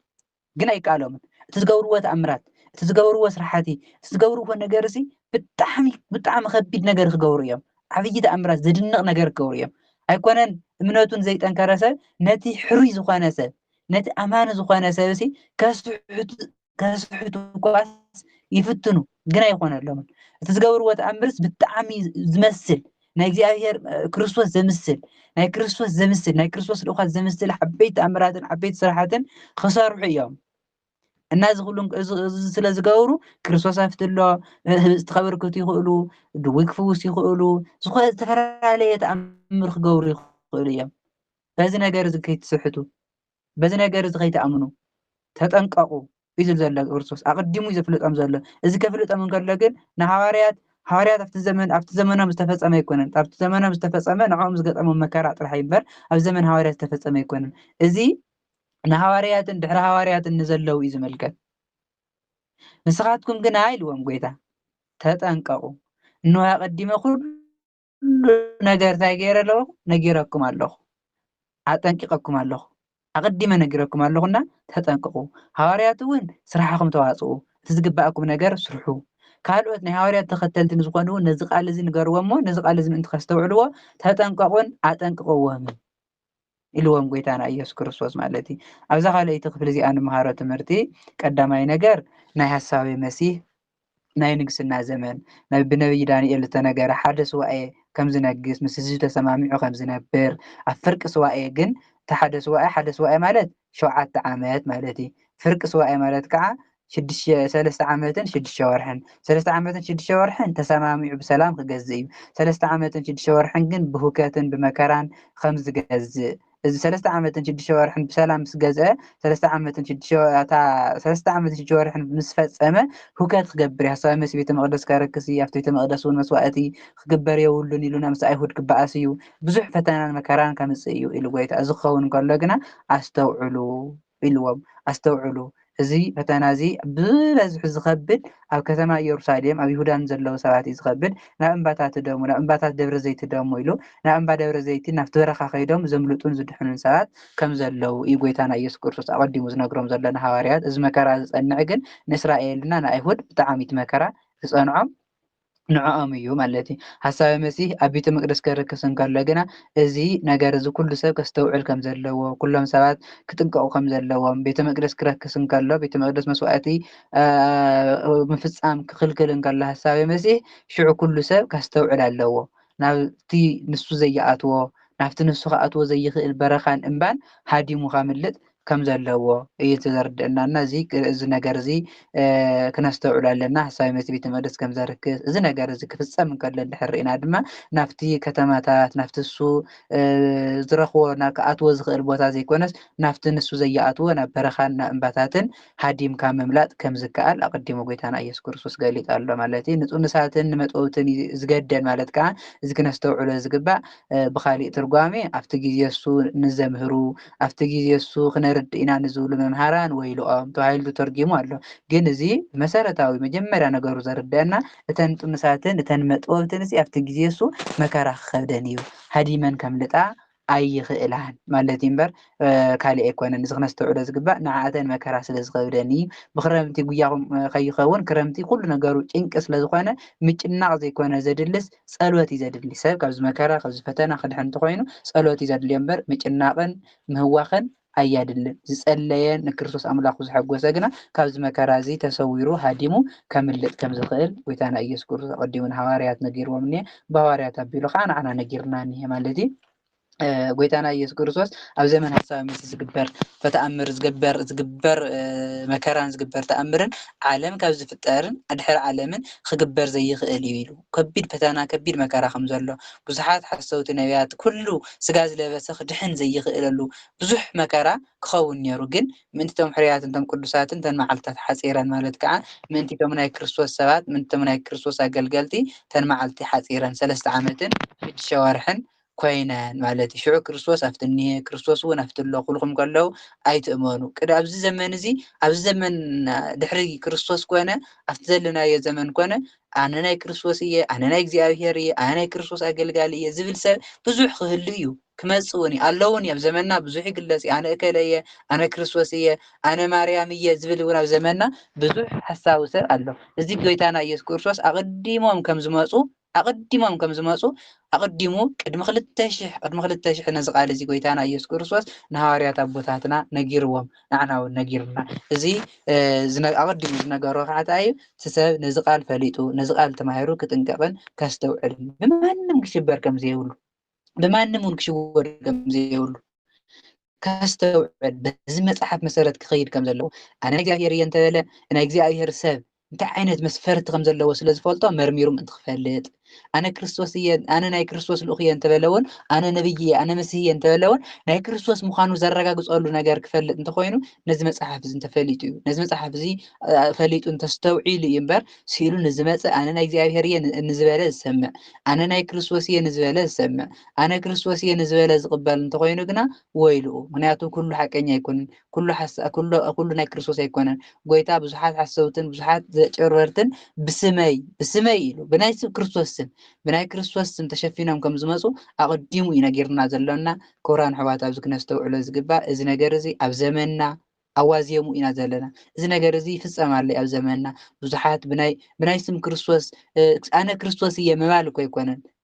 بسم كريستوس ممسح مالت أنا كريستوس هي مالك كونن بسم كريستيانية إلو بناي كريستيان اسم زشود سبب بناي كريستوس اسم زجربر سبب بناي كريستوس اسم زسرق سبب بناي كريستوس اسمون زشود سبب زمننا مليء زخنا استوعب لنا حساوي مسي مالت زيو حساوي نبي مالت زي الناس زكنا استوعب لنا زي بزمننا سلازلا نزنا جرزا استوعبنا نحنا بمعنم ሰብ ክንሽወድ ከም ዘይብልና ተሓቀኛ ሰብ ናይ ክርስቶስ ሰብ መርሚርና ንፈሊጥና በትክክለኛ መንገዲ ክንከይድ ከም ዘለና ኢና ክነስተውዕሎ ዘለና ኣብዚ ክፍሊ እዚ ማለት እዩ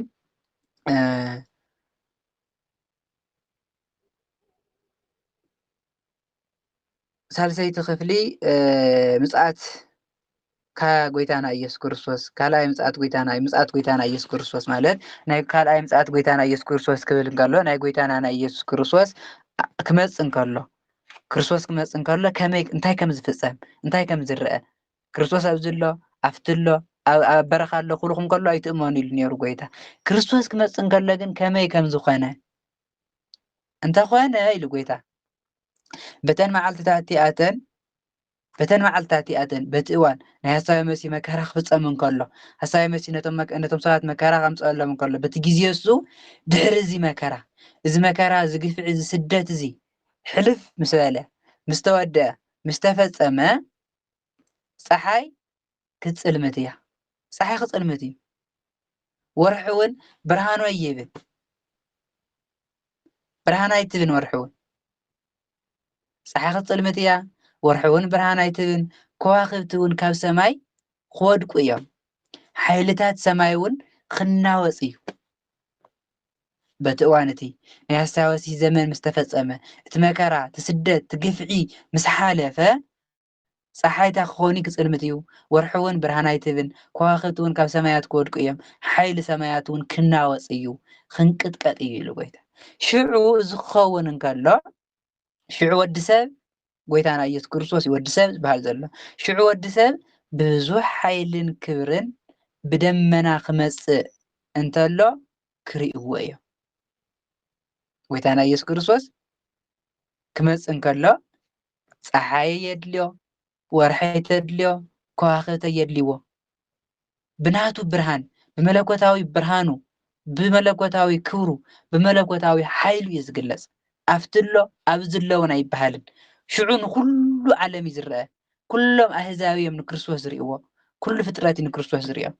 كريستوس كما انكر ዝፍጸሙ ናይ ክርስቶስ ምጽአት ምዃና ሰብ ካረጋግጽ ኣላ ዝኽእል እንታይ እያ ፀሓይ ክትጽልምት ከላ ወርሒ እውን ብርሃን ክትኸልእ ከላ ከዋኽብቲ እውን ካብ ሰማይ ክወድቁ ከለዉ ምንቅጥቃጥ ምድሪ ክኸውን ከሎ ክርስቶስ ዝመጽእ በዛ ዓይነት መልክዕ እምበር ኣብትሎ ኣብ ቤተ መቅደስ ኣሎ ኣብ ገዛ ኣሎ ኣብ በረኻ ኣሎ ኣይበሃልን ክርስቶስ ድሕሪ ገዲም ክመጽእ ከሎ ናይ ክርስቶስ ምጽአት ብኸምዚ ዝበለ መለኮታዊ ሓይሊ እምበር ተወሲኑ ኣይኮነን ዝመጽእ ማለት እዩ ሽዑ ንመላእኽቱ ክልእኾም እዩ ንመላእኽቲ ክልእኾም እዩ ወዲ ሰብ ክመጽእ ከሎ ብኽብሪ ንመላእኽቲ ክልእኾም እዩ ንሳቶም ድማ ነቶም ሕርያቱ ነቶም ናይ ክርስቶስ ዝኾኑ ካብ ኣርባዕተ ማእዝን ዓለም ካብ ወሰን ምድሪ ክሳብ ወሰን ምድሪ ክእክብዎም እዮም መላእኽቲ ነቶም ዝሞቱ ክስብስቡ እዮም نخلهم كأكوهم ملائكة يمز أكوهم ملائكة خصوصهم نملائكة خلق خي كريستوس بملائكة قاعن كلهم كأكوهم يوم إلو قيتانا يسوع كريستوس أزي ناتي مساعد أزي يو إسلام زلا ناي كريستوس هم مساعد كم زيو كم ناس مسي توسينو أبتالله مقدس الله برخالله يكون نسبها كريستوس كم مسألة ناي دحر قديم زمسوا ناي كريستوس هم مساعد بملائكتاوي حيلو بملائكتاوي برهانو بملائكتاوي كورو ቅዱሳን መላእኽቱ ኣኽቲሉ ናይ ፀሓይ ብርሃን ናይ ወርሒ ብርሃን ናይ ከዋኽብቲ ብርሃን ከይደለየ ብኸምዚ ዓይነት ሓይልን ብኸምዚ ዓይነት ተኣምርን ዝግለጽ እምበር ኣብ ገዛን ኣብ በረኻን ኣይውሰንን ክርስቶስ ማለት እዩ ኣብዛ ራብዒቲ ክፍሊ እዚኣ ኣብዛ ሳልሰይቲ ክፍሊ እዚኣ ንመሃሮ ትምህርቲ ቀዳማይ ነገር ጎይታና ኢየሱስ ክርስቶስ ክመጽእ ከሎ ፀሓይ ከም ዝጸልም ካልኣይ ወርሒ ከም ዝጸልም ወርሒ እውን ብርሃና ከም ዘይትህብ ሳልሳይ ከዋኽብቲ ካብ ሰማይ ከም ዝወድቁ رابعاي من قطقاط سماي كم زخون مدرن سماين حيلታት سماين مدرن كم زنقطقطو ازم اربعه تأمرات زياتهم كم زفصمو ጎይታና ኢየሱስ ክርስቶስ ክመጽእ ከሎ ጎይታና ኢየሱስ ክርስቶስ بحيሊ بخبሪ بدمنا ማለት بملكوታዊ ክብሩ ደመና ክብርን መለኮታዊ ክብሩ ይዘመልክት بخمسه ዓይነት ክብሪ ክግለጽ እንከሎ አህዛብ ኩሎም ከም ዝርእዎ መላእኽቱ ከዓ ንሙታን ኩሎም ፍጥረታት ካብ ኣርባዕተ ማዕዘን ካብ ጫፍ ምድሪ ክሳብ ጫፍ ምድሪ ከም ዝስብስብዎም እያ ተረድአና ናይ ክርስቶስ ምጽአት ብምውሳን ዘይኮነ بحيሊ بملكوታዊ ሓይሉ ከም ዝኾነ ኢና ንርዳእ ኣብ ሳልሰይቲ ክፍሊ እዚኣ ማለት እዩ ሓምሸይቲ ክፍሊ ምስላ ኦምበለስ ወይ ከዓ ጸበለስ ናይዚ ነዙይ ምስላ ኢሉ ጎይታና ኢየሱስ ክርስቶስ ካብ ኦምበለስ ተምሃሩ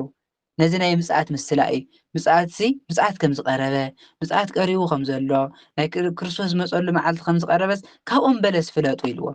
ኦምበለስ ኣብ እስራኤል ትበቅል በለስ ኣላ ታበለስ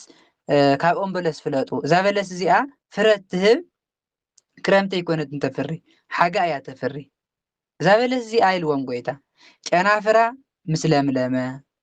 ጨናፍራ ምስ ለምለመ ቆጽላውን ምስ ጠጠዐ ሓጋይ ከም ዝኾነ ትፈልጡ ኢኹም እዛ በለስ እዚኣ ፍረ ክትህብ ከላ ቆጽላ ይልምልም እዛ በለስ እዚኣ ጨናፍራ ምስ ለምለመ ቆጽላውን ምስ ጠጠዐ ሓጋይ ከም ዝቀረበ ትፈልጡ ተፍርየሉ ዘመን ከም ዝቀረበ ትፈልጡ ክረምቲ እዛ በለስ እዚኣ ቆጽሊ ዝበሃል የብላን ትርግፍ ደረቕ እያ ትኸውን ሓጋይ እያ ትልምልም ሓጋይ እያ ትጥጥዕ ሓጋይ እያ ፍረ ትፍሪ ማለት እዩ ሓጋይ ከም ዝኾነ ትፈልጡ ናይ ፍረ ዘመን ከም ዝኾነ ካብ በለስ ትፈልጡ ናይቲ በለስ ታዝፈልጥዋ ኦሚ ጎይታ ዝምስለሎም ዘሎ ክትልምልም ከላ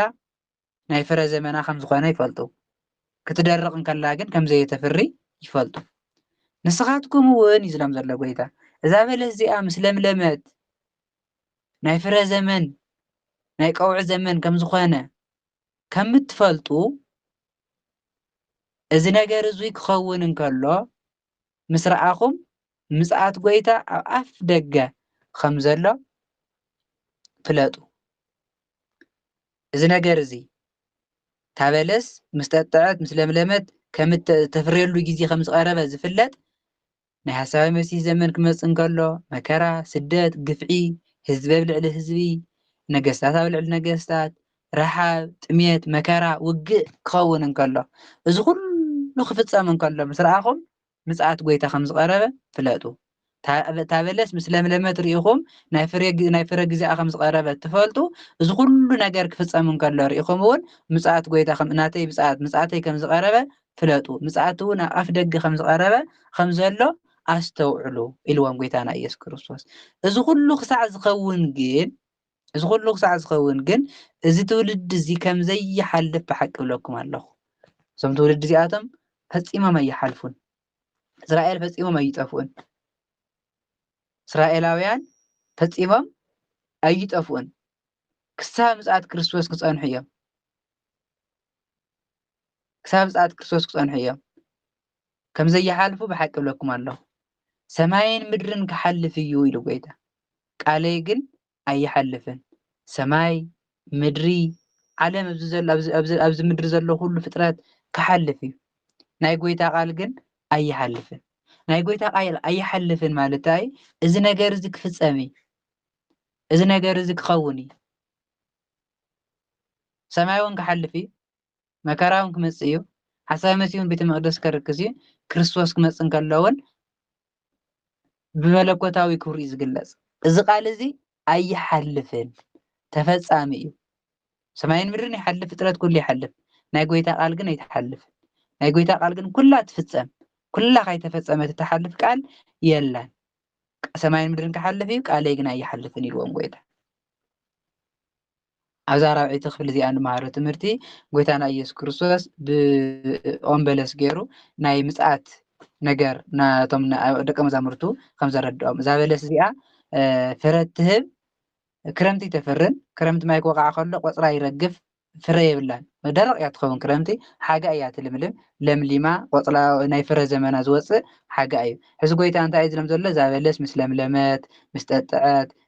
ናይ ፍረ ዘመን እውን ከም ዝቐረበ ከም ትፈልጡ እዚ ኩሉ ነገር ክፍጸም እንከሎ እውን ምጽኣት ከም ዝቐረበ ክትፈልጡ ኣለኩም ኣብዚ ከዓ ክነስተውዕሎ ዝግባእ ንሕና እዛ በለስ እዚኣ ናይ ክርስቶስ ምጽኣት እያ ተመልክት ንክርስቶስ ናይ ምጽኣት ምሳሌ ተመሲላ ዘላ ንሕና እውን እዚ ኩሉ ነገር ይፍጸም ከም ዘሎ እዚ ኩሉ ነገር ይግበር ከም ዘሎ ርኢና ኣስተውዒልና ናይ ጎይታና ንኢየሱስ ክርስቶስ ምጽኣት ከም ዝቐረበ ክነስተውዕል ኣለና ከም ዝቐረበ ድማ ፈሊጥና ክንሽበርን ክንፈርሕን ዘይኮነ ክነስተውዕል ዘለና ተነሲና ንክርስቶስ ኣምላኽና ክንሕጉስ ሕጊ ክርስቶስ ክንሕሉ ንክርስቶስ ኣምላኽና እውን ክንመስል ከም ዘለና መስተውዕልቲ ክንከውን ከም ዘለና እያ ተርድአና ሰማይን ምድርን ፍጥረት ኩሉ ክሓልፍ እዩ ናይ ክርስቶስ ቃል ግን ኣይሓልፍን ኩሉ ክፍጸም እዩ ማለት እዩ ሓምሸይቲ ክፍሊ ናይ ጎይታና ናይ ኢየሱስ ክርስቶስ ምጽኣት ምክንያቱ እታ ዝመጸላ መዓልቲ ዕለታ ሰዓታ ዝፈልጣ ሰብ ከም ዘየለ ማንም ፍጥረት ከም ዘይፈልጣ ከም ዘይትፍለጥ ጎይታ ዝመጸሉ መዓልቲ ከም ዘይፍለጥ ክንብል እንከለና በርግጽ ኩነታቱ ይፍለጥ እዩ ቅድሚኡ ዝኸውን ነገር እናዘርዘረ መጽእ ኣሎ ግን ጎይታ መዓዝ ከም ዝመጽእ ባበየነይቲ ሰዓት ከም ዝመጽእ ባበየነይቲ ግዜ ከም ዝመጽእ ግና ኣይፍለጥን እዚ ኣይፍለጥን ዝብል ዘሎ ጎይታ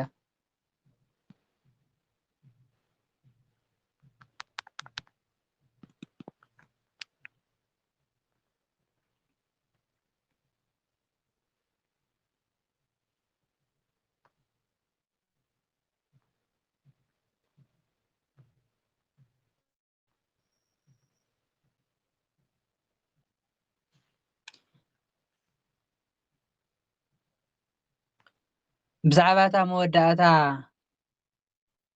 መዓልቲ እቲኣ ግና ብዛዕባ እታ መወዳእታ መዓልቲ እቲኣን ብዛዕባ እታ መወዳእታ መዓልቲ እቲኣን ብዛዕባ እታ ሰዓት እቲኣን ግና ጎይታና ኢየሱስ ክርስቶስ ደቀ መዛሙርቱ ክነግሮም እንከሎ ብዛዕባ እቲ መወዳእታ መዓልትን ብዛዕባ እታ ሰዓት እቲኣ ግን እንትርፊ ኣብ ብዘይካ ኣብዚ መላእኽቲ ሰማይ ኮኑ ወልድ ዋላ እኳ እንተኾነ ሓደ ዝፈልጣ የለን መላእኽቲ ሰማይ እንተኾኑ ወይ ወልድ ሓደ እኳ ዝፈልጣ የለን ብዘይካ ኣብ ጎይታና ኢየሱስ ክርስቶስ ንምጽኣት ባበየነይቲ ሰዓት ከም ዝኾነት መዓዝ ከም ዝኾነ ዝፈልጣ ሰብ የለን እዩ ማንም ኣይፈልጣን ኣብ ጥራሕ እዩ ዝፈልጣ መላእክቲ እውን ኣይፈልጥዋን መላእክቲ ይፈልጥዋን መላእክቲ እግዚአብሔር ዝገለጸሎም ፍልጠት እዮም ዝፈልጡ እምበር ናይ ባዕሎም ናይ ባሕሪ ፍልጠት የብሎምን ወልደ ይፈልጣን ኢሉ ወልድ ተባሂሉ ዘሎ ባዕሉ ጎይታና ኢየሱስ ክርስቶስ እዩ ወልደ ይፈልጣን ክብል እንከሎ ግና እዚ ብመለኮታዊ ባህሪው ኣይኮነን ብመለኮታዊ ባህሪው ፈሊጥዋ ኣቅዲሙ ቅድሚ ምዃና ይነግሮም ኣለና ሐዋርያት ስጋ ብሰውነቱ ኣይፈልጣን ዝብል ዘሎ ዘይፈልጥ ስጋ ከም ዝተዋሃደ ዘይፈልጥ ስጋ ከም ዝለበሰ ንምግላጽ ጎይታና ኢየሱስ ክርስቶስ ከምኡ ዝብል ዘሎ ብኣምላኽነቱ ይፈልጣይ ብሰብነቱ ግን ኣይፈልጣን ብሰብነቱ ናይ ሰብ ፍልጠት ናይ ሰብ ስራሕ እዩ ዘለዎ ከም ሰብነቱ ኣይፈልጣን ከም ሰብነቱ ኣይፈልጣን ይብል ዘሎ እምበር ከም ኣምላኽነቱ ይፈልጣይ ፈሊጥዋ ኣቅዲሙ ተናጊሩ ኣሎ እዚ ግን ጎይታና ኢየሱስ ክርስቶስ ታይ ዝብል ዘሎ መላእክቲ እግዚአብሔር ዝገለጸሎም ፍልጠት እዮም ዝፈልጡ እምበር ዝፈልጥዎ ፍልጠት የብሎምን እግዚአብሔር ዝገልጸሎም ከሎ ግን ይፈልጡ ኩሉ ወልድ እውን በዓሉ ብመለኮታዊ ባህሪ ይፈልጥ እዩ ብሰብነቱ ግን ኣይፈልጣን ኣነ እውንሲ ብሰብነተይ ኣይፈልጣን ይብል ዘሎ ጎይታ ተማዓልትስ መዓዝ ከም ዝኾነት መዓዝ ከም ዝፍጸም መዓዝ ከም ዝኾነ እዚ ነገር እዚ ዝፈልጥ የለን መላእክቲ ኣይፈልጡን ደቂ ሰባት እውን ኣይፈልጡን ኣነ እውን ተኾንኩ ብሰብነተይ ኣይፈልጣን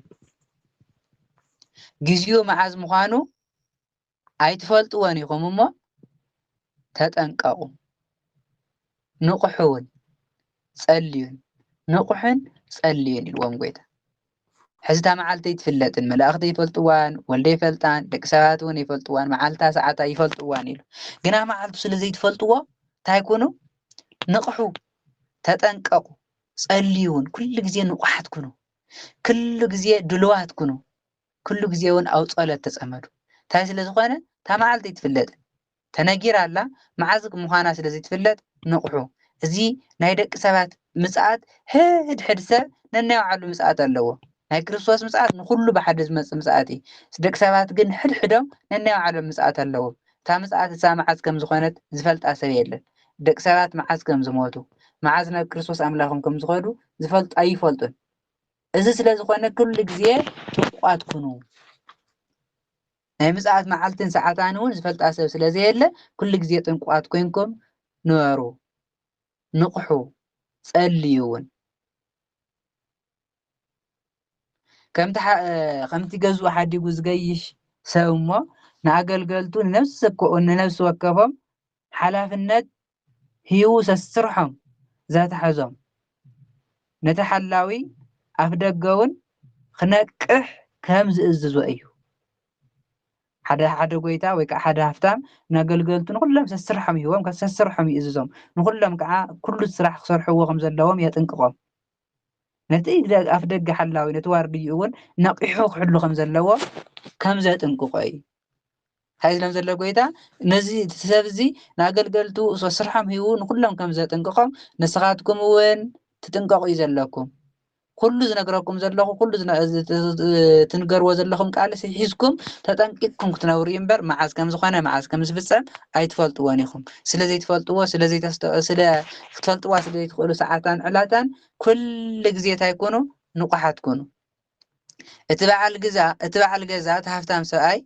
ምሸት ወይ ፍርቂ ለይቲ ወይ ከዓ ንግሆ ደርሆ ነቆ ንግሆ ማለት እዩ ወይ ከዓ ንግሆ መዓዝ ከም ዝመጽእ ስለዘይትፈልጡ መጺኡ ደቂስኩም ከይረኽበኩም ንቁሑ ኢልዎም ጎይታ ሓደ ሃፍታም ንኣገልገልቱ ሰስርሖም ሂቡ ነቶም ንኩሎም እውን ተጠንቀቁ ንቁሑ ኢልዎም ይኸይድ ግን ንቁሑ ኢልዎም ክኸይድ እንከሎ ካብዚኣቶም ገሊኦም ኣገልግሎቶም ስርሖም ፈሊጦም ዘገልግሉ ኣለዉ ገሊኦም ከዓ ገና እዩ መዓዝ ክመጽእ ኮይኑ ጎይታና ኢሎም ብዋዛ ፈዛዛ ሸለል ኢሎም ዝነብሩ ሰባት ኣለዉ ኣብዚ ግዜ እዚ እቲ ጎይትኦም ከይሓሰብዎ ብዘይፈለጥዎ ብዘይሓሰብዎ ሰዓት ይመጽእ ከሓሰብዎ ማለት እዩ ከሓሰብዎ ምስ መጸ ነቶም ጽቡቕ ዝሰርሑ ይሾሞም ኣብ ልዕሊ ስልጣኖም ስልጣን ይህቦም ናብ ጽቡቕ ደረጃ ይሕልፎም ነቶም ጽቡቕ ዘይሰርሑ ሰባት ግና ደቂሶም ስለ ዝረኸቦም ከይነቑሑ ስለ ዝረኸቦም እንታይ ይገብሮም ይኣስሮም ሕዚ እውን ጎይታ እንታይ ዝብል ዘሎ ንስኻትኩም እውን ከምዚ ምስላ እዚ ከምዚ ኣገልጋሊ እዚ ከምዚ ሃፍታም ዝኹኑ እቲ ሃፍታም ተባሂሉ ዘሎ ጎይታ እዩ እቶም ኣገልገልቲ ተባሂሎም ዘለዉ ሕድሕድ ሰብ ኩሉ ሰብ ኩሉ ግዜ ነቂሑ ክነብር ኣለዎ ብሓጢኣት ብስንፍና ተጸሚዱ እንከሎ ሞት ከይመጾ ብሓጢኣት ብስንፍና ተጸሚዱ እንከሎ ምጽኣት ከየርክዎ ስለዚህ ይፈልጥ መጽአቱ መዓዝ ከም ዝኾነ መጽአቱ ጎይታውን መዓዝ ከም ዝኾነ ስለዚህ ይፈልጥ ታክገብር ኣለዎ ኩሉ ግዜ ነቂሑ ክጸንሕ ኣለዎ ኩሉ ግዜ ክጥንቀቕ ኣለዎ ኩሉ ግዜ እውን ክጽሊ ኣለዎ ጸልዩ ንቑሑ እዩ ዘሎ ጎይታና ኢየሱስ ክርስቶስ እዚ ንዓኻትኩም ዝብለኩም ዘለኹ ንኹሉ እየ ዝብሎ ዘለኹ ንኹሉ እየ ዝብሎ ዘለኹ ጎይታ ታይሉ ትኩሉ ዝገብሮ ነበረ ትኩሉ ዝገልጾ ዝነበረ ትምህርቲ ዝምህሮ ዝነበረ ትምህርቲ ንሃዋርያት ከም ዘይኮነ ኣብዚ ግልጽ ኣቢልዎ እዚ ዝምህሮ ዘለኹ ቃል እዚ ነግረኩም ዘለኹ ቃል እዚ ንዓኻትኩም ጥራሕ ኣይኮንኩን ንኹሎም እየ ዝምህሮም ዘለኹ ንኹሎም እየ ዝነግሮም ዘለኹ ንኹሎም እየ ዘጥንቅቖም ዘለኹ ኩሉ ፍጥረት ነዚ ቃል ዝተምሃረ ነዚ ቃል ዝፈለጠ ነዚ ቃል ዝተነገረሰ ጥንቁቕ ይኹን ተጠንቂቑ ይንበር መስተውዓል ኮይኑ ይንበር እዩ ዘሎ ጎይታ ሃዋርያት እውን ጥንቁቓት ኮኑ ካልኦት ሰባት ነዚ ቃል እዚ ዝፈለጡ እውን ጥንቁቓት ኮይኖም ይንበሩ ኣብዛ ሓምሸይቲ ክፍል እዚኣ ንመሃሮ ትምህርቲ ቀዳማይ ነገር ናይ ጎይታና ኢየሱስ ክርስቶስ ምጽኣት እታ ዕለታ ሰዓታ ብዘይካ ኣብ ወልዲ እውን ኣይፈልጣን መላእኽቲ እውን ኣይፈልጥዋን ኣብ ጥራሕ ይፈልጣ እምበር ማንም ሰብ ከም ዘይፈልጣ እዚ ክብል ከሎ ወልዲ ኣይፈልጣን ዝብል ነገር ክነስተውዕሎ ዝግባእ መላእኽቲ ምንም መዘጠራጠር ነገር የብሉን እግዚኣብሔር ክገልጸሎም ከሎ እዮም ዝፈልጡ እምበር ናይ ባዕሎም ናይ ባሕርዮም ፍልጠት የብሎምን ወልዲ ክብል ከሎ ጎይታና ኢየሱስ ክርስቶስ ግና ጎይታና ኢየሱስ ክርስቶስ ዘይፈልጥ ስጋ ከም ዝተዋሃደ ሰብ ምዃኑ ንምግላጽ ዝተጠቐሞ ቃል እምበር ብኣምላኽነቱ ይፈልጣ እዩ ፈሊጥዋ ኣቐዲሙ ተናጊሩ ኣሎ ኣይፈልጣን ዝብል ዘሎ ግን ብኣምላኽነቱ ይፈልጣ እዩ ብሰብነቱ ከም ዘይፈልጣ ዘይፈልጥ ስጋ ከም ዝተዋሃደ ንምግላጽ ኢኹም ዝብል ዘሎ እምበር ብኣምላኽነቱ ይፈልጣ እዩ ግር ከይብለና ስጋስ ኣምላኽ ኮይኑ እንዲ ዝብል ነገር ስጋ በርግጽ ኣምላኽ ኮይኑ እዩ ግን በቲ ስጋውን ብናይ ኣምላኽነት ፍልጠት ይፈልጥ እዩ ብናይ ሰብነት ፍልጠት እዩ ዘይፈልጥ እምበር ብናይ ኣምላኽነቱ ፍልጠት ድማ ይፈልጥ እዩ ብናይ ሰብነት ግን ኣይሰምዕ ኣይፈልጥን ማለት እዩ ግን ጎይታና ኢየሱስ ክርስቶስ ኣብዚ ንሃዋርያት እንታይ ኢልዎም ግዜኡ ሰዓቱ ስለ ዘይፈልጥዎ ተጠንቀቁ ጥንቁቃት ኮይንኩም ነበሩ ኢሉ እናዚ ግዜኡ ሰዓቱ ፈጺሙ ደቂ ሰባት ኣይፈልጥዎን መላእኽቲ እውን ኣይፈልጥዎን ኩላትና ይንፈልጦን ኣብዚኣ ተድሊ እንታይ እያ ተጠንቂቅካ ምንባር ነቂሕካ ምንባር ብጸሎት ምንባር ጥራሕ እቲ ናይ ፈላጥ ሰብ ናይ ጥበበኛ ሰብ ናይ ምሁር ሰብ መንገዲ ብጾም ብጸሎት ተጠንቂቁ ምንባር ነቂሑ ምንባር ኩሉ ግዜ ዝግጁ ኮይኑ ምንባር ክርስቶስ ኣምላኹ ናብ ክርስቶስ ኣምላኹ ንክኸይድ ክርስቶስ ዝመጸላ መዓልቲ እውን እንዳተጸበየ ኩሉ ግዜ ማራናታ እንዳበለ ክርስቶስ ንዓ እንዳበለ ብጸሎት ንጹህ ኮይኑ ኃጢአተኛ ኮይኑ ንዓ እንዳበለ ዘይኮነ ክርስቶስ ንጹህ ኮይኑ ኩሉ ግዜ ዝግጁ ኮይኑ ንክርስቶስ ኣምላኹ ዝግጁ ኮይኑ ክጸንሕ ኣለዎ ኣምላኹ እንዳጸውዐ ንዓ ክርስቶስ ትመጸሉ መዓልቲ መዓዝ እዩ ክርስቶስ ኣምላኽና ንዓ እንዳበለ ክጽሊ ኣለዎ ኩሉ ክርስቲያን ማለት እዚ ክኸውን ከሎ ግን ንጹህ ኮይኑ ዝግጁ ኮይኑ ክነብር ኣለዎ ኩሉ ክርስቲያን እምበር ክፈርሕ የብሉን መዓልቲ ኣይትፍለጥን መከርኡ ከቢድ እዩ ብዙሕ ፈተና ኣለዎ ምባል ኣይኮነን እዚ ነገር እዚ ቃል ዝተጻሒፉ ዘለኮ ደቂ ሰባት ነዚ ፈሊጦም ከስተውዕሉን ክመሃሩን ስለ ዝኾነ ንሕና እውን ኣብዚ ክቡራን ኣሕዋተይ ክነስተውዕሎ ዘለና ከምቶም ጎይቶኦም መጺኡ ደቂሱ ዝረኽቦም ኣገልገልቲ ዘይኮናስ ጎይቶኦም መጺኡ ነቂሖም እንዳገልገሉ ዝረኽቦም ኣገልገልቲ ክንከውን ኣለና ኩሉ ግዜ ንቑሓት ክንከውን ኣለና ኩላትና ነናይ ባዕልና ምጽኣት ኣለና ኩላትና ነናይ ባዕልና ምጽኣት ስለ ዘለና ምጽኣትና መዓዝ ምዃና ስለ ዘይንፈልጣ ኩሉ ግዜ ንቑሓት ኮይንና ክንነብር ኣለና ብጾም ብጸሎት ንክርስቶስ ኣምላኽና ናብ ክርስቶስ ኣምላኽና ንክንኸይድ ዝግጁሃት ኮይንና ክንነብር ኣለና እምበር ዋዛ ፈዛዛ ክንገብር የብልናን ንጽባሕ ንድሕር ጽባሕ ዝበሃል ኃጢአት ክንሕድር የብልናን ኩሉ ግዜ ካብ ዕለት ናብ ዕለት ዝግጁ ክንከውን ኣለና ጎይታ እንታይ ኢልዎም ሓደ ሃፍታም ሲ ሰራቂ ዝመጸላ መዓልቲ እንተዝፈልጥ ነይሩሲ ቤቱ ሓልዩ ወይ ቤቱሲ ሓዲጉ ወይ መኸደን ነይሩ ተጠንቂቁ መሓለዎ ነይሩ ኢሉ ሕዚ ግና ሰራቂ ከይተፈለጠ ከይተሓሰበ መጺኡ እቲ ንብረትካ ዝሰርቆ ሕዚ እውን ንስኻትኩም ኣነ ዝመጸሉ መዓልቲ ወዲ ሰብ ዝመጸሉ መዓልቲ ትፈልጡን እሞ ኩሉ ግዜ እንታይ ኮይንኩም ጥንቁቃት ኮይንኩም ነበሩ ስለዝበለ ኣብዚ ክንርድኦ ዝግባእ ክቡራን ኣሕዋተይ ኩሉ ግዜ ጥንቁቃት ክንከውን ይግበአና ኩሉ ግዜ ብንስሓ ክንሕፀብ ኣለና በርግጽ ደቂ ሰባት ከም ምዃንና መጠን በደል ውድቀት ስሕተት ኣይገጥመናን ማለት ኣይኮነን ግን